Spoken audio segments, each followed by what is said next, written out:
वैदिक एस्ट्रो केंद्र में दर्शकों आपका बहुत बहुत हार्दिक स्वागत है। आज जो हमारे चर्चा का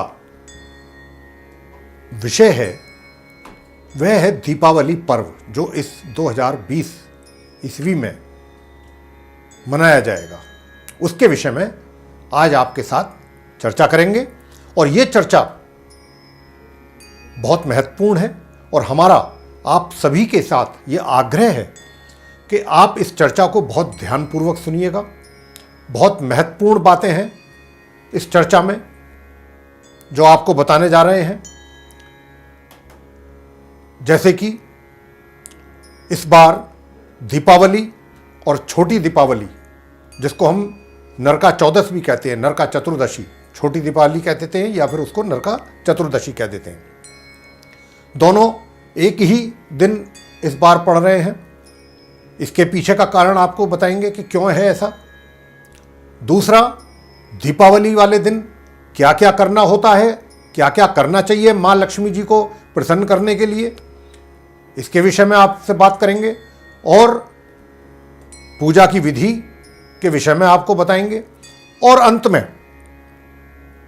आपको शुभ मुहूर्त क्या है दीपावली के दिन माँ लक्ष्मी जी के पूजन करने का और गणपति जी के पूजन करने का, वो शुभ मुहूर्त आपको बताएंगे। और उस शुभ मुहूर्त में ही पूजा क्यों की जानी चाहिए, क्या उससे भक्तों को लाभ, किस प्रकार का लाभ प्राप्त होगा, इसके विषय में भी आपको बताएंगे कि उस शुभ मुहूर्त में ही क्यों पूजा की जाए, ताकि मतलब कि भक्तों को उसका अपार लाभ प्राप्त हो, माँ लक्ष्मी की कृपा प्राप्त हो भक्तों को। इसके पीछे का भी आपको कारण बताएंगे। तो बहुत महत्वपूर्ण चर्चा है और इसको आप बहुत ध्यानपूर्वक सुनिएगा। तो आइए आरंभ करते हैं दीपावली पर्व को लेकर के आज की चर्चा। तो जैसा कि मित्रों आप जानते हैं कि दीपावली का जो पर्व है ये हमारे हिंदुओं का सबसे बड़ा पर्व है, वर्ष का सबसे बड़ा पर्व कहलाता है। और ये दीपावली जो पर्व जब आता है तो अकेला दीपावली नहीं आता, ये भी आप जानते हैं। 5 त्योहारों को मिलाकर के दीपावली बनता है। यानी कि धनतेरस जिस दिन होता है उसी दिन से ही दीपावली एक तरीके से उसका आरंभ हो जाता है। धनतेरस होता है, फिर छोटी दीपावली जिसको हम नरका चौदस भी कहते हैं, फिर बड़ी दीपावली, उसके बाद उससे अगले दिन गोवर्धन, उसके बाद अगले दिन उससे भाई दूज। तो इस प्रकार ये 5 त्योहार जो हैं जुड़े हुए हैं दीपावली के साथ। तो आज हम सबसे पहले तो आपको ये बताएंगे कि दीपावली जिस दिन मनाई जाएगी उसी ही दिन छोटी दीपावली भी मनाई जाएगी। और वो क्यों मनाई जाएगी, जिसको हम नरका चौदस के नाम से भी जानते हैं। तो आइए इसके विषय में चर्चा करते हैं आपके साथ। तो मित्रों, कार्तिक मास के कृष्ण पक्ष की चतुर्दशी नरका चतुर्दशी कहलाती है। 2 विभिन्न मान्यताओं के अनुसार चंद्रोदय व्यापनी या अरुणोदय व्यापनी कार्तिक कृष्ण चतुर्दशी के दिन नरका चतुर्दशी मनाई जाती है। इस दिन सूर्योदय से पहले और चंद्रोदय होने पर, यानी कि चंद्र जब उदय हो जाते हैं, या अरुणोदय से पूर्व प्रत्यूष काल में स्नान करने से मनुष्य को यमलोक के दर्शन नहीं करने पड़ते हैं। ऐसा हमारे शास्त्रों के अनुसार यह कथन है। यद्यपि कार्तिक मास में तेल लगाना मना है, नहीं लगाना चाहिए, फिर भी इस विशेष तिथि को यानी कि नरका चौदस यानी छोटी दीपावली के दिन अगर आप शरीर में तेल लगा करके नहाते हैं तो इस वर्ष 14 नवंबर, जैसा कि मैंने कहा कि 2020 को चंद्रोदय व्यापनी एवं पूर्व अरुणोदय व्यापनी चतुर्दशी होने के कारण इस दिन नरका चतुर्दशी मनाई जाएगी 14 नवंबर 2020 को। और इसी दिन शाम के समय दीपदान की प्रथा भी होती है, जिसको हम यमराज के निमित्त करते हैं, यानी कि उनके नाम से ये दीप का दान किया जाता है यमराज को प्रसन्न करने के लिए। और इस रात दीप जलाने की प्रथा के संदर्भ में कई पौराणिक कथाएं भी जुड़ी हुई हैं, जिनमें से कि जो मुख्य कथा है उनके बारे में हम आपको थोड़ा सा संक्षेप में बता देते हैं। कि जैसे कि भगवान श्री कृष्ण जी ने अत्याचारी नरकासुर का वध किया था इस दिन, और 16,100 स्त्रियों को नरकासुर के बंदी गृह से मुक्त कराया था। इसीलिए आज के दिन लोग भगवान श्री कृष्ण जी की भी पूजा करते हैं, और इस दिन हनुमान जी की पूजा भी करने का विधान है। ब्रह्म पुराण के अनुसार कार्तिक मास की अमावस्या को अर्धरात्रि के समय लक्ष्मी महारानी सदगृहस्थों के घरों में जहां तहां विचरण करती हैं, यानी कि लोगों के घरों में जहां उनका दिल करता है जाती हैं, विचरण होता है उनका मां लक्ष्मी जी का इस दिन कार्तिक मास की अमावस्या की अर्धरात्रि के समय। इसीलिए अपने घरों को सभी प्रकार से स्वच्छ, शुद्ध और सुशोभित करके दीपावली तथा दीप मालिका मनाने से मां लक्ष्मी जी प्रसन्न होती हैं तथा वहां स्थायी रूप से निवास भी करती हैं फिर। और इस वर्ष कार्तिक मास की अमावस्या भी दिनांक 14 नवंबर को दोपहर 2:18 के बाद दिन शनिवार होगा। अपराह्न है, सायाह्न है, प्रदोष निशित और महानिशित व्यापनी। अतः दीपावली पर्व जो है 14 नवंबर 2020 दिन शनिवार को ही मनाया जाएगा। इस दीपावली पर्व को लेकर कुछ दिलचस्प कथाएं भी जुड़ी हुई हैं इस पर्व के साथ। जैसे कि प्रभु श्री राम जी उनकी अयोध्या वापसी पर लोगों ने उनका स्वागत घी के दिए जलाकर किया था पूरी अयोध्या में, और इस त्योहार को अंधकार पर प्रकाश की विजय को भी दर्शाता है। और जैन धर्म में दीपावली को भगवान महावीर के मोक्ष दिवस के रूप में मनाया जाता है। वहीं सिख समुदाय में इसे बंदी छोड़ दिवस के तौर पर भी मनाते हैं। भगवान विष्णु जी ने राजा बलि को पाताल लोक का स्वामी बनाया था इसी दिन, और इसी दिन राक्षस और देवताओं के संयुक्त प्रयासों से जो समुद्र मंथन किया गया था, उसके दौरान क्षीर सागर से मां लक्ष्मी जी प्रकट हुई थी और उन्होंने भगवान विष्णु जी को अपने पति के रूप में स्वीकार किया था। ये तो हमने जो आपको बताई हैं इतनी चीजें दीपावली पर्व से जुड़ी हुई कथाएं कुछ बताई आपको संक्षेप में, जिससे कि आपको पता लगता होगा कि ये दीपावली पर्व का क्या महत्व है, ये क्यों मनाया जाता है। अब इसके जानेंगे ज्योतिषीय महत्व को दीपावली पर्व के।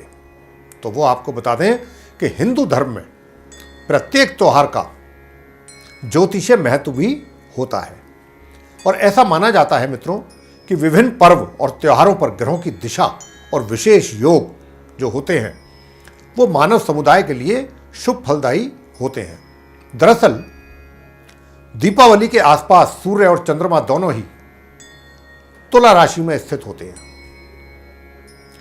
तथा स्वाति नक्षत्र में होते हैं। ये नक्षत्र उस दिन स्वाति होता है, जिसके स्वामी राहु है। वैदिक ज्योतिष के अनुसार सूर्य और चंद्रमा की जो यह स्थिति होती है स्वाति नक्षत्र में शुभ फल देने वाली होती है। यह हुआ इसका ज्योतिषीय महत्व। अब दीपावली के दिन क्या करें और कैसे करें, यह भी जानना आवश्यक है। तो इस दिन प्रातःकाल अपने शरीर पर तेल की मालिश अवश्य करें स्नान करने से पूर्व, उसके बाद ही आप स्नान करें। ऐसा क्यों है यह भी आपको बताएंगे। ऐसा करने से हमारे शास्त्रों के अनुसार मनुष्य को पूरे वर्ष धन की हानि नहीं उठानी पड़ती है। इसके पीछे मुख्य कारण यह है। और इस दिन वृद्ध और बच्चों को छोड़कर, वृद्धों को छोड़ दें जो घर में बुजुर्ग हैं, और बच्चों को, बाकी सबको, युवकों को और युवतियों को व्रत रखना चाहिए। दीपावली वाले दिन भोजन नहीं करना चाहिए आप ले सकते हैं तो फलाहार ले सकते हैं, दिन में फ्रूट वगैरह खा सकते हैं, दूध ले सकते हैं, अन्न नहीं, अन्न ग्रहण ना करें। और शाम को मां लक्ष्मी जी के पूजन के पश्चात ही आप भोजन ग्रहण करें, अगर मां लक्ष्मी जी को आप प्रसन्न करना चाहते हैं। इस दिन शाम को मां लक्ष्मी जी और श्री गणेश जी के पूजन से पूर्व, जब उनका शुभ मुहूर्त में आप पूजन करेंगे दीपावली पर्व के दिन शाम को, तो उससे पहले, पूजन से पहले, मां लक्ष्मी के पूजन से पहले अपने पूर्वजों का जो पूजन है वो अवश्य करना है। आपने अपने पूर्वजों का पूजन कैसे करना है? उन्हें धूप एवं भोग अर्पित करें, उनके नाम से दीपक जलाएं, दीपकों की पूजा करें और प्रदोष काल के समय ही हाथ में दीपक लेकर अपने पितरों को निमित्त करें। ऐसा करने से पूर्वजों की आत्मा को शांति मिलती है और उनको मोक्ष प्राप्त होता है और पूर्वज आपसे प्रसन्न होते हैं। और देखिए, हमने अपने कई और भी इसी प्रकार के जो भी वीडियोस बने हैं, पीछे हमारा एक वीडियो जो बना था श्राद्ध पक्ष को लेकर के, उसमें भी हमने ये बात कही थी कि जब भी कभी भी आपके घर में कोई आयोजन होता है, पूजा का अनुष्ठान होता है, तो देवताओं की पूजा से पहले अपने पूर्वजों की पूजा आपको करनी चाहिए। क्यों? क्योंकि अगर आप अपने पूर्वजों की पूजा करते हैं देवताओं के पूजन से पहले, तो इस पूजा को देख करके देवता भी बहुत प्रसन्न होते हैं आपसे। यह इसका मुख्य कारण है। पूर्वज तो आपके जो प्रसन्न होंगे वो होंगे ही, इसको देख करके आपके जो देवता हैं भगवान भी बहुत प्रसन्न होते हैं। तो ये आप अपने पूर्वजों के निमित्त जो है वो दीपदान करें, उनको मार्ग दिखाएं ताकि उनको मोक्ष की प्राप्ति हो और वो आपसे प्रसन्न होकर के आपको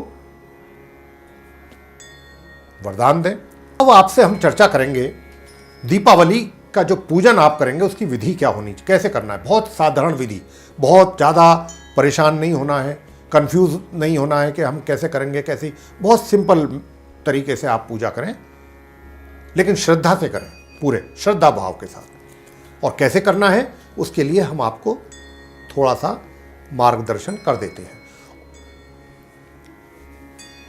इस दिन देखिए, मां लक्ष्मी जी की पूजा का जो विशेष विधान है, इस दिन संध्या और रात्रि के समय शुभ मुहूर्त में मां लक्ष्मी और विघ्नहर्ता भगवान श्री गणेश जी और माता सरस्वती जी की पूजा की जाती है। मां लक्ष्मी जी की पूजा के साथ साथ धन कुबेर की भी पूजा होती है। देवी लक्ष्मी जी का जो पूजन है वो प्रदोष काल में होना चाहिए। ये बहुत आवश्यक है कि पूजन जो है, आगे जो हम आपको अभी बताएंगे, चर्चा होगी शुभ मुहूर्त के विषय में, तो उसमें भी आपको ये बात हम समझाएंगे कि प्रदोष काल में ही पूजन क्यों करना चाहिए मां लक्ष्मी जी का। और अब आप कहेंगे ये प्रदोष काल क्या होता है, ये तो हमें पता ही नहीं। देखिए, प्रदोष काल जो होता है इसके विषय में भी आपको बता दें कि जब सूर्यास्त होता है, सूर्य अस्त होते हैं जब, उसके 2 घंटा 40 मिनट तक जो होता है वो प्रदोष काल होता है। उसके बाद निशीत काल होता है, इतनी समय अवधि का। उसके बाद होता है महानिशीत काल। ये इस प्रकार काल हैं। तो अब आप समझ गए होंगे कि प्रदोष काल जो है सूर्यास्त जैसे ही होता है प्रदोष काल का आरंभ हो जाता है। तो सूर्यास्त के बाद के 3 मुहूर्त में ये पूजा की जानी चाहिए। और प्रदोष काल के दौरान, प्रदोष काल तो हमने बता ही दिया क्यों महत्वपूर्ण है। अब इससे भी ज़्यादा महत्वपूर्ण है कि प्रदोष काल, क्योंकि 2 घंटा 40-42 मिनट का होता है, उसमें भी स्थिर लगन होना चाहिए। ये आपने देखना है कि प्रदोष काल के समय स्थिर लगन कब है। वो हम वैसे आपको बताएंगे पूरा, इसके विषय में आप चिंतित ना हो, आगे चर्चा होगी पूरा इस विषय में। तो प्रदोष काल के दौरान स्थिर लगन में पूजन करना अति शुभ माना जाता है। और इस दौरान जब वृषभ, सिंह, वृश्चिक और कुंभ, जो मैंने ये नाम लिए हैं राशियों के, यानी कि वृषभ, सिंह, वृश्चिक और कुंभ, ये 4 राशियां जो हैं ये स्थिर राशियां मानी जाती हैं। ये लगन में उदित हों जब तब जो है माँ लक्ष्मी का पूजन किया जाना चाहिए। यानी कि जब जब ये राशि उदित हो रही हो प्रदोष काल के समय, जिसको हम स्थिर लगन बोलते हैं, क्योंकि ये स्थिर राशि है, ये इनका स्थिर स्वभाव माना गया है हमारे ज्योतिष शास्त्र में। अगर स्थिर लगन के समय पूजा की जाए तो माँ लक्ष्मी जी, हमारे ऐसा शास्त्रों का कथन है कि माँ लक्ष्मी जी आपके घर में विश्राम करती हैं, ठहरती हैं, अगर आप इस प्रकार पूजन करते हैं स्थिर लगन में प्रदोष काल के समय। महानिशित काल के दौरान भी पूजन का महत्व होता है, महानिशित काल। लेकिन यह समय जो होता है महानिशित काल का, इसमें तांत्रिक लोग, पंडित लोग और साधकों के लिए ये समय महानिशित काल का बहुत ज़्यादा उपयुक्त होता है, क्योंकि इस काल में माँ काली की पूजा करके वो लोग सिद्धि प्राप्त करते हैं। तो इस प्रकार की पूजा जो है वो महानिशित काल में ही की जाती है। अपने घर के पूजा स्थल को अब आपको बताते हैं क्या करना है माँ लक्ष्मी और गणेश जी के पूजन के लिए। तो अपने घर के पूजा स्थल को गंगा जल से छिड़क करके पहले शुद्ध कर लें, जहाँ भी आपने पूजा करनी है माँ लक्ष्मी की और गणपति जी की।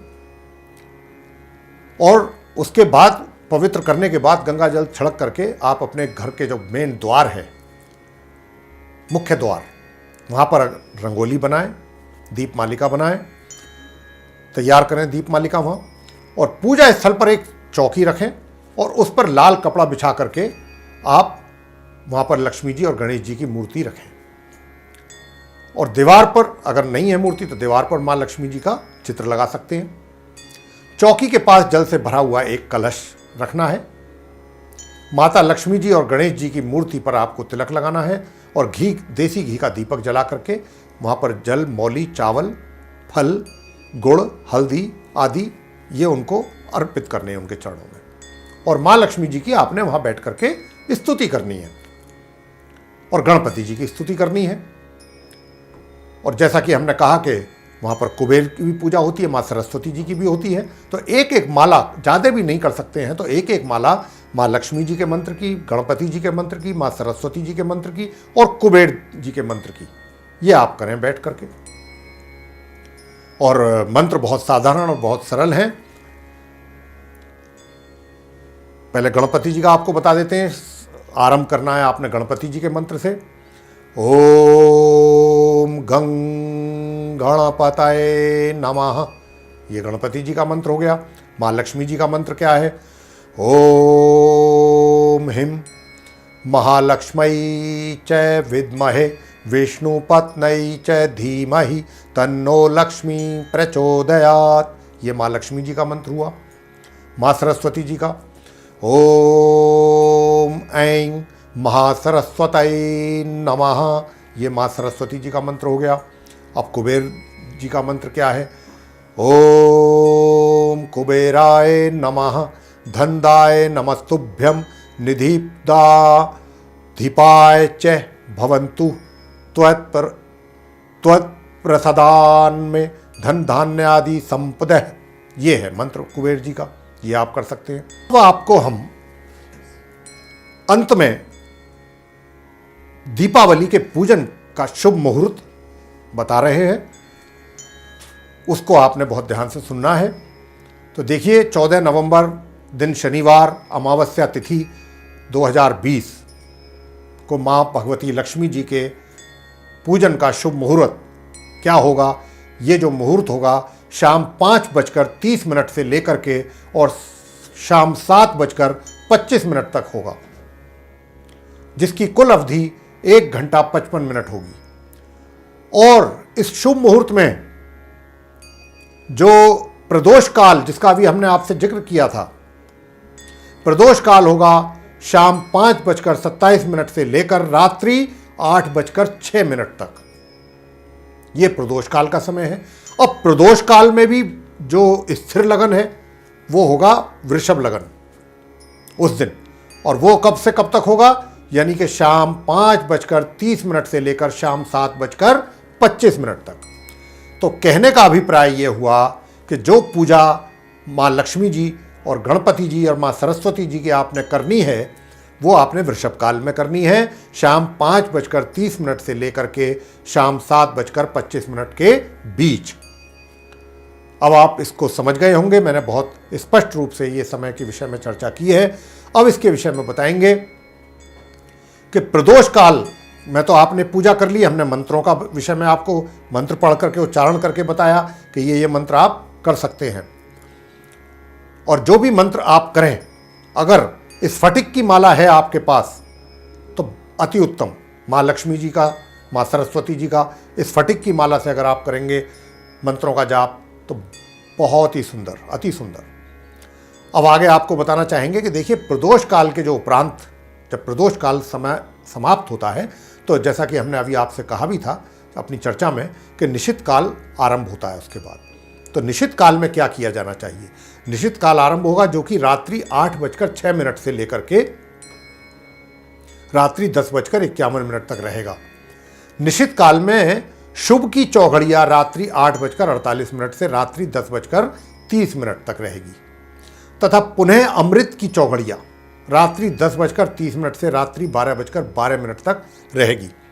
अतः निशित काल में भी रात्रि 8:48 के बाद शेष सारा समय पूजन आदि के कार्यों के लिए शुभ रहेगा। यानी कि अब आप कंफ्यूज ना हो, मैं आपको बहुत क्लियर कर देता हूं ये चीज़ कि जो मैंने आपको समय अवधि बताई वृषभ काल की 5:30 से लेकर शाम 7:25 तक, उसमें तो वो आप पूजन कर लीजिए, जो पूजन होता है माँ लक्ष्मी जी का विशेष पूजन। और ये जो मैं समय अवधि बता रहा हूँ निश्चित काल की, इसमें 8:48 के बाद मेरा जो कहने का अभिप्राय है और रात 12:12 तक ये निशीत काल का समय होगा। इसमें आप क्या कर सकते हैं, किस प्रकार की पूजा कर सकते हैं, वो मैं आपको बताने जा रहा हूँ। देखिए, इस अवधि में आप श्री सूक्त, कनकधारा स्तोत्र तथा लक्ष्मी स्तोत्र के मंत्रों का पाठ कर सकते हैं और आपको करना चाहिए अगर समय आपके पास है। फिर दोबारा आपको बता देते हैं, श्री सूक्त, कनकधारा स्तोत्र तथा लक्ष्मी स्तोत्र का पाठ आप या उनके मंत्रों का जाप इस समय अवधि में कर सकते हैं। यानी कि 8:48 रात्रि 8:48 के बाद से लेके रात्रि 12:12 के बीच में ये काम आप कर सकते हैं। तो ये था मित्रों दीपावली पर्व को लेकर के जो महत्वपूर्ण जानकारियां थीं वो हमने आप तक पहुंचाने की कोशिश की है। और अंत में हमारी ओर से आप सभी को दीपावली की बहुत बहुत हार्दिक शुभकामनाएं। परमपिता परमेश्वर से यही प्रार्थना है कि आपको अपने जीवन में ढेर सारी खुशियां प्राप्त हों, उन्नति के नए नए अवसर आपको प्राप्त हों और आप सफलता की नई ऊंचाइयों को छुएं। यही हमारी परमपिता परमेश्वर से प्रार्थना है। इसी के साथ बहुत बहुत धन्यवाद। जय माता दी।